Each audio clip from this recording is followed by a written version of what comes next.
boundaries or guidelines for, let's say, friends of the opposite sex. Do these exist for you guys? What is this like? Like, let's say your current partner or Lee, your fiance or wife. I don't know. It seems like you don't like the word fiance, but Finance. as our chat said, you'd introduce as your future ex-wife based on the conversation we just had. That's right. Yeah, yeah. That's a good one. Future ex-wife. So it's, That's good. friends of the opposite sex. What is like? Do you have like, hey, like this is a little much for me? What does that look like for you? Now, okay, for me, Yeah. I don't believe that should be a limit. I really don't. I don't see why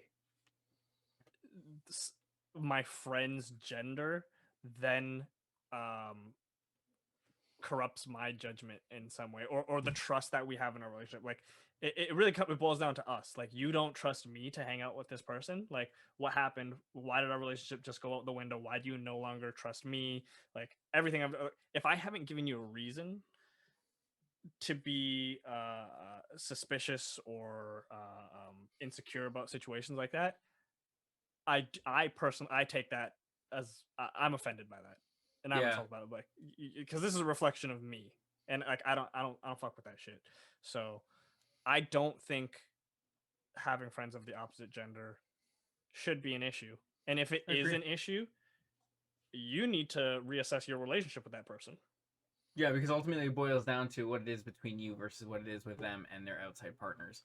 And I think this is something that's changes. I think this is something that, if you had asked this question maybe 5-10 years ago, I might have given a different response, as we all grow and mature. But yeah, I was actually chatting about this today. Like, jealousy, I think, is an emotion that I don't want to say you can control, let's say, but I think it's one that if you know how to cope and deal with it, I think it's very easy to do it. I just think there are some people who let it get from them, and they get upset by things like this, like, oh, like, I don't like when you hang out with this girl because of the, like, she's your, like, you talk to her so much. But it's like, yeah, but it's like, you need to respect the relationship that I had with this person before you were even part of my life, you know what I mean? Yeah.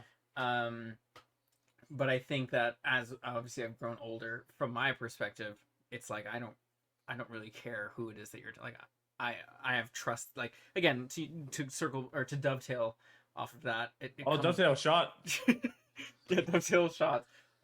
It's like the trust is in you, not with the people that you're with, right? Do you think history matters? Like, would you chill one-on-one with an ex, for example? Would that change things? Maybe I could see that. Yeah. I think okay. I like that. Let's save it for after, because I think we can dig so deep into that one. Okay. So, but just to dial it back a second. So let's say you were just platonic friends. It was a purely platonic relationship with a female before you got into a relationship with someone else. Now, I agree with you, Matt, is that they need to respect the relationship that you have with that person before they were even in your life. Now, let's say you're in a relationship. Are you allowed to make new friends of the opposite gender in which you can hang out with one-on-one? I would say so, but like, I don't even see. I'm trying to think of I'm trying to relate that to a present day scenario of like a platonic female friend that I'd want to hang out with one-on-one. Like, I can't actually think of one.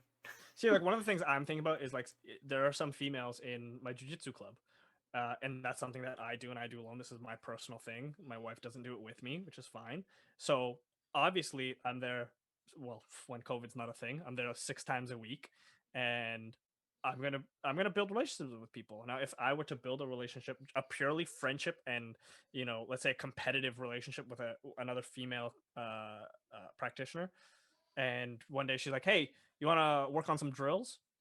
To me, hell yeah, I do. I want to work on drills every freaking day. I don't care who you are, as long as you're good enough.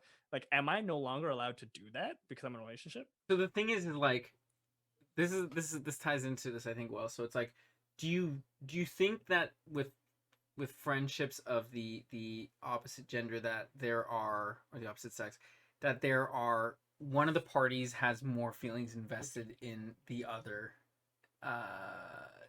than maybe visible at surface? Like, do you think that there's one party's always I don't want to say infatuated because that's a bit much, but do you think there's always Interested? more? Yeah. I think there's a lot to do with their background and stuff like that. Like for example, if someone's just insecure about themselves already, they're definitely gonna have a different opinion on that than someone who's not insecure. A good example is like I am good friends with my ex, and this is an example for them trying to put out.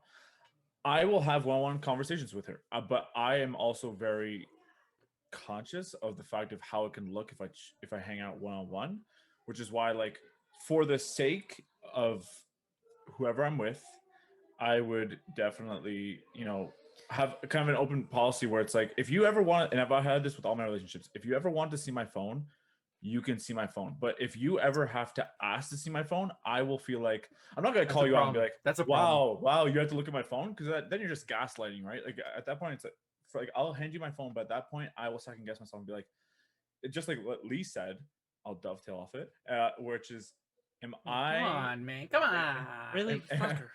Am I doing something to make you second guess my loyalty in this relationship? Because at that point, then I am fucking up. Because I feel like I'm fucking up at that point if I'm not providing the security of you being like, I know 100% that Lucas is loyal. Because I think that's also, I think we'll dive into it later, but mutually in us, I think we can agree on loyalty being super important in our relationship. Yeah, I think the fact that if that comes up as like I need to see your phone, or that even is something that is brought up, like I think that's a problem. Obviously there's a disconnect somewhere where someone's not comfortable. And that's the thing, like I've made it very aware that like some of my exes obviously are still part of my life, just with the past that I've had with them, and like I'm just like to people that I've looking at moving forward with, I'm like, this is just something that's gonna potentially happen, just so you know. And I've made it clear that it's like this is just how it is, like it's no hard feelings or anything like that. But yeah, if it ever came up that it was like a problem, like I think that's something that would need to be discussed, because it's like, what is it that I'm not doing that shows you that you have my sole focus and that I'm committed to just you? Yeah. But there's also guys I've heard in relation. Sorry, I'm just gonna quick point here. Go on. I also know of guys, and I'm not one of these people. I don't know if you guys are one of these people. I know of guys who are good people. They're in my opinion good guys, but have used almost like a tool where it's like when they are in an argument with their girl, they will then happen to hang out one-on-one with their female friends or that's immature. That's manipulation. That's called manipulation. Yeah, that's manipulation. No, that I think that's an immature approach and mindset, and I think 100%. That I'm at a stage in my life it's like I don't have time for that. I'm too busy. And if your intentions are to upset your partner, that's a problem. That should never rethink your life. Yeah, that should never be. It should be problem solving, and not just tit for tat kind of thing. Yeah, and that's where one of the best quotes I've heard. The best quotes I've ever heard, which is like, it's you and I versus the problem, not you versus me. Like that's so important. That's so important. Yeah. One of the things I want to disagree with you, kind of in a way, Lucas, is you said that you're good friends with your ex, and you realize that it could look a certain way if you were to hang out one-on-one. And I totally get that. I'm not shitting on you for that. I do understand that. He's shitting on you for that. Reason. Fucking piece of shit. The only reason I disagree with that is,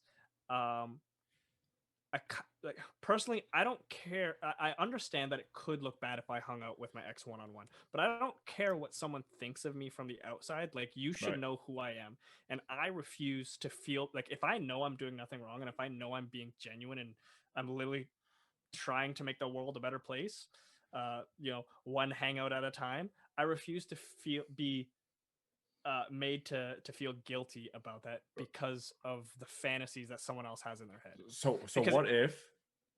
Go for it. Sorry, finish your point. I was gonna say, just like, for example, if I'm doing nothing wrong and my partner's excuse is, oh well, like I don't like you hanging out with them because I think of this, or I'm scared you might cheat, or I'm scared. That's all in your head, and you need to own that. They ate your butthole once, right? What? They can't uneat it. I know.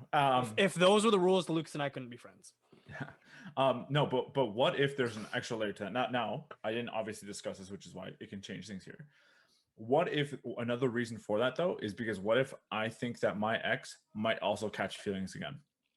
Who cares? It's not about them. It's about you. That's fair. You can't stop anyone else from liking you. And I do agree. Problem with that. I deal with every day, baby. I think the reason why though is that if I know that my partner may have certain insecurities, and that regardless of them, you know, them knowing better, like they'll know at the end of the day, I'm gonna be loyal. I'm gonna be out there with the good intentions, but they may have that jealousy factor. And as Maddie was saying, it's something that's manageable. I think I'm gonna use the word manageable. It's something that you can manage, but sometimes you just can't do anything about it. Like it's just a thought that runs through your head, and like even though you want to be like, I don't want to be clingy, I don't want to be guilty, but it goes through my head. There's gonna be that underlying feeling, right? And I think the reason why I do that is just so that I don't even let them have that underlying feeling, and it creates that bond where if let's say 3 hangouts in a row, it's in a group, and I'll be like, hey, like I'm gonna hang out one-on-one just to do a catch up. I'm letting you know right now, and like you're super open about it. Regardless of the fact if it's a one-on-one hangout or a group hangout, I do agree with this. It's that your intentions should stay the same, and their feelings towards those intentions should stay the same because of who you are in that relationship. Yeah, and you made a great point there, and I'd like to clarify. Yes, if your partner has insecurities about that and they're vocalizing it to you, like don't shit on them for that. Like when I said I refuse to be guilty, to feel guilty about doing something if I feel like I'm doing the right thing. By that I don't mean be a dick and do whatever you want because you think you're right. Like you're right. If they're expressing their insecurities to you, have the conversation is basically all I'm saying. Yeah. Don't be like, yo, I'm gonna go do it. Like, I'm gonna go do it anyways. Just show them. Yeah, have the conversation. Show them that yes, I am committed to us. You need to trust me. Have a conversation about trust. Have a conversation about where your boundaries are, and maybe take baby steps. Maybe you hang out in groups. Maybe your current girlfriend gets to meet your ex-girlfriend, and they could see, oh yeah. Oh, this guy froze. Oh, you froze. Did I freeze? No, you're good. Like split second, you're safe. Oh, I was actually it was dance moves. Yeah, then they get drunk and then they're best friends. Story of Maddie's life. But, sounds familiar. You know what's funny? We talk about that, and I'll just cover a quick point.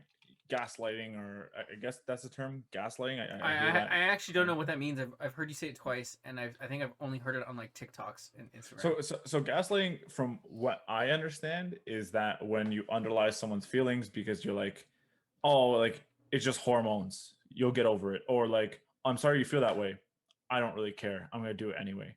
I think that's fucked up. I think that's a problem in the first place. To me, that's not gaslight. To me, gaslighting is just another word for a certain type of manipulation. Like that's emotional manipulation, in my opinion, and that's a strong opinion too. But like I had someone, and this is just a quick example, is that I had a friend, and I was telling her, she was asking me, and this was like right before Valentine's Day of last year. This guy's pretending. Colleagues, right before Valentine's Day of last year, she's asking me my plans, and I told her what my plans were with my ex, which is now my ex, and she was like, "Oh my god, it's so exciting!" And I was like, "How about you and your boyfriend?" And she was like, "Oh, I asked about Valentine's Day, and he kind of said like, nah, like I don't want to do anything for Valentine's Day." And then when I kind of got upset over him, he said, "It's just your hormones." I'm like, yo, that is so toxic, in my opinion. Yeah, I agree. 100% agree. 100% agree. I don't think that's just yeah.